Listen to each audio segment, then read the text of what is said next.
Hi! Hello.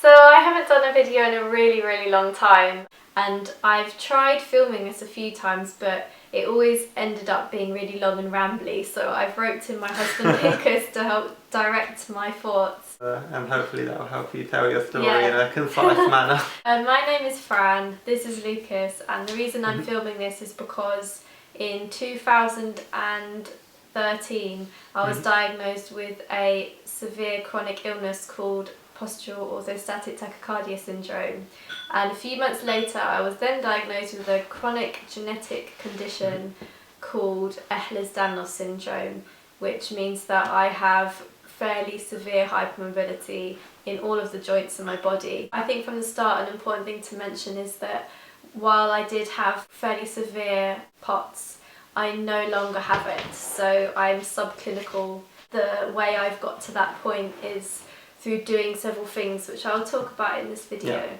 Let's get started! Let's get right in. How did you first start experiencing symptoms?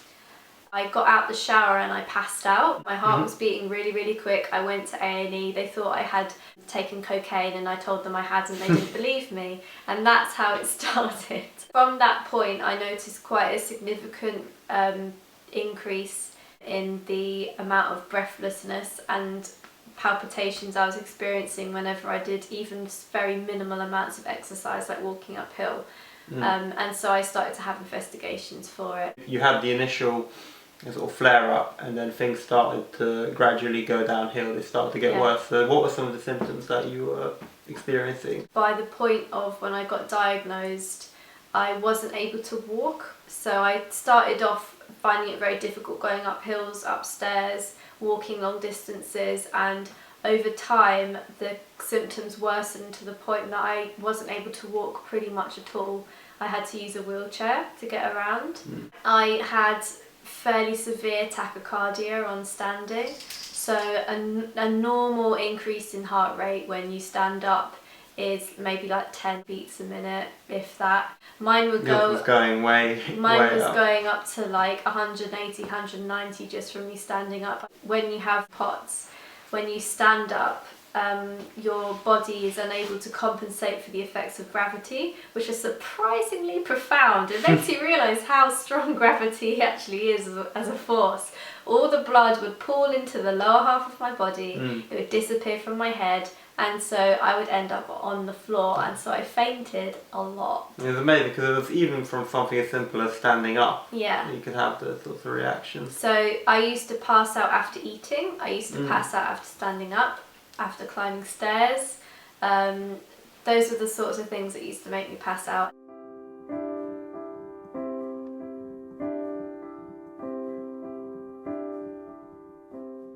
And it was quite new for someone like you who's been very active physically in their youth, so exactly. It came as a bit of a shock. I'd always seen myself as a relatively healthy person. I did a lot of sports when I was in my teens.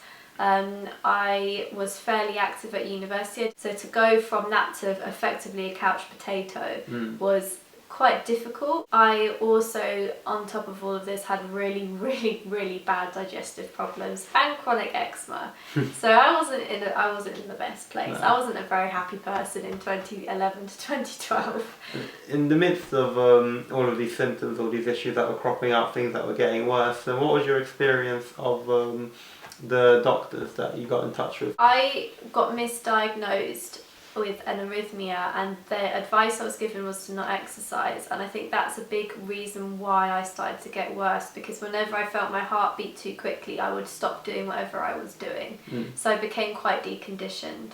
Eventually I went back to my cardiologist and they referred me on to somebody else who was a specialist in POTS. He diagnosed me in 2013, I think. But you had to find him yourself, because initially the doctors were just sort of scratching their heads, being like, they I don't know what's going on. What was going on. So from, kind of suspected cocaine addict, I then had arrhythmia and gave me beta blockers, which made me worse, and told me to stop exercising, which made me worse. And by 2013 I was very ill and I couldn't work, and I had to stop doing my masters, and it sucked. So yeah, that was that. But you found the right doctor who gave you some good advice. So what were some of the things he told you to do? He recommended that I drank more water. But not just a small amount of water, you know, like 2 litres. I had to drink 3 to 4 litres of water a day, which was not easy because most people struggle to drink 2, let alone 3 to 4. He told me to try and slowly build up the amount of exercise that I was doing, particularly focusing on quite key. strengthening my legs and my calves, which makes sense because your calf muscles are the pump that gets blood back into the upper half of your body. And he told me that I needed to try and eat a low glycemic diet. So you found out about the glycemic index? Yeah, so I started to change how I was eating. I used to throw up after very heavy meals, anything very high in fat, high in oil, high in meat products, because back then I was a meat eater. My body was physically and it would make you rejecting faint almost instantly. Yeah. So in the meantime, I went to see an endocrinologist who recommended that I follow the Atkins diet. And that was a bit of a turning point for It you. was, because I had realised that there was a definite link for me personally between eating meat and feeling ill. Yeah. And ethically, I was becoming more aware because I had more time to research and think about what I was putting into my body. And I've always been an animal lover, so it felt very natural for me to stop eating meat. I looked at what he was recommending me to eat and I said, that is the opposite. Yeah, that's exactly what That's I the don't want to opposite be of doing. what I need to do. And so I went against that medical advice. I followed the advice of my first doctor, who recommended that I eat a more low glycemic diet, which fits very well with a vegan diet. But at the time I knew nothing about veganism. I had no vegan friends. I'd never watched a vegan documentary. It wasn't talked about. It wasn't something I had any exposure to at all. I just intuitively felt it was the wrong thing for me. Another thing to mention is that I had very severe chronic eczema on my hands from the age of about 16, 17. And I noticed a definite connection between dairy consumption and my eczema. And I am not talking like a little bit of itchy red stuff, I'm talking weepy, pussy, oozy, all over your hands, painful. so you couldn't do anything, you couldn't touch anything. Horrible. Like, try squeezing a lemon when you've got eczema on your hands. Your vegan diet can be quite a broad thing, so what are some of the things that you eat specifically? Like, how do you eat? Mostly fruit, vegetables, grains, and nuts and seeds, and I don't cook with oil at all because I find that oil is something again that really flares up, I feel, physically. So you have like junk food very occasionally? Yeah, I can't eat a just vegan diet. It's not just about the ethics. That was actually something that came secondary for me because I started to realise, hang on a second, I'm basically vegan. Yeah. And it's something I'm really, really passionate about now, and I've been effectively vegan for 3 years, accidentally for a year and deliberately for 2 years. Through eating this way, I stopped having all the digestive problems I was having, which are numerous and I won't go through them all. I started to feel so much better in myself physically that I was able to exercise more and regain some of the muscle that I'd lost through being in a wheelchair, because when you're in a wheelchair and you're unable to walk, you lose a lot of muscle mass. Going from basically living a sedentary lifestyle, what are some of the things that you started doing, and what are some of the things you do now? Because obviously what you could do when you started getting better is very different from what you're able to do now. Yeah, once I finally had the diagnosis and I finally knew what was wrong with me, and I found out about having Ehlers-Danlos syndrome as well, which explained so much about my body, I started to be able to work on physiotherapy and Pilates. So that's where I started, physio and Pilates and walking. And by walking you mean literally just walking up and down the road? Yeah. It wasn't like no, when I started off, it was really short periods of walking because I couldn't walk very far. Pilates was brilliant because it's mostly on the floor. There's a lot of core strength stuff. Which you later found out through physio is very, really very helpful. important. Yeah. And I also had physiotherapy on my hands because I had the strength of an 80-year-old apparently.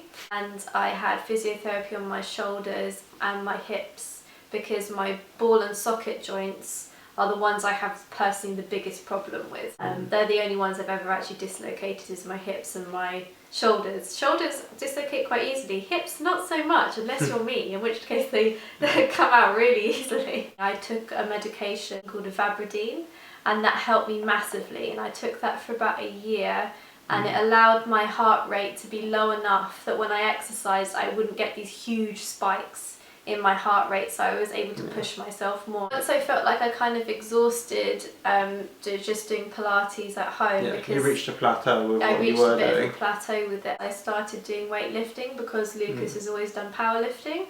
So we used to go to the gym together and I'd lift weights. That kind of got me up to the next level, if you like. And I also started doing yoga, which sounds slightly counterintuitive for someone who's hypermobile, but when your joints are under that much strain from having really loose ligaments, your muscles get really tired. Because your muscles have to hold it all together. Exactly, yeah. And now, we're talking like 5 years on, I actually practice Muay Thai. It's the main that's your main sport that I do. way you keep I've been it. doing it for about the past year and a bit, and I absolutely love it. I did martial arts when I was younger. I felt like with weightlifting it was getting to a point where I wasn't seeing that much benefit from it. Most people, if you told them that you're hypermobile and you do Muay Thai, they would think, consider it too risky or something exactly. like that. But I personally feel if you love something, you should just do it, because work within what your body allows you what your body to do. allows you to do.